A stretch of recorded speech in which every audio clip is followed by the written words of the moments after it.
আসসালামু আলাইকুম। আমি আজকে আপনাদেরকে দেখিয়ে দিব কিভাবে ফেসবুকের নাম পরিবর্তন করতে হয়। চলুন তাহলে দেখে নিই কিভাবে ফেসবুকের নামটা পরিবর্তন করা যায়। প্রথমে আপনি আপনার ফেসবুক আইডিতে প্রবেশ করবেন। ফেসবুক আইডিতে প্রবেশ করার পর এই যে কোণাতে দাগাল একটা চিহ্ন আছে, এখানে প্রবেশ করবেন। এখানে প্রবেশ করার পর আপনার সেটিংসে আসবেন। এই যে সেটিংস, আমি সেটিংসে প্রবেশ করব। সেটিংসে আসার পর আপনি যেটা করবেন, আপনার পার্সোনাল অ্যান্ড অ্যাকাউন্ট ইনফরমেশন এই কথাটাতে প্রবেশ করবেন।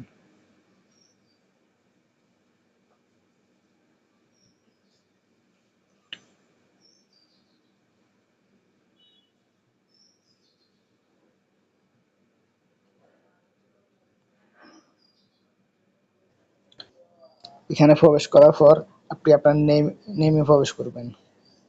নেমে প্রবেশ করে আপনি এখান থেকে আপনার নামটা চেঞ্জ করে নেবেন। এখানে তবে কথা হচ্ছে, আপনি ৬০ দিনের আগে আপনার নাম চেঞ্জ করতে পারবেন না। মিনিমাম ৬০ দিন আপনার অ্যাকাউন্টের বয়স হতে হবে, অথবা আপনি ৬০ দিন পর পর আপনার নামটা চেঞ্জ করতে পারবেন। আপনার নামটা লিখে আপনি রিভিউ চেঞ্জ দিবেন, নাম পরিবর্তন হয়ে যাবে। ধন্যবাদ ভিডিওটা দেখার জন্য সবাইকে। সবাই লাইক করবেন, কমেন্ট করবেন, শেয়ার করবেন, সাপোর্ট করবেন। ইনশাল্লাহ আমি আপনাদের পাশে থাকবো।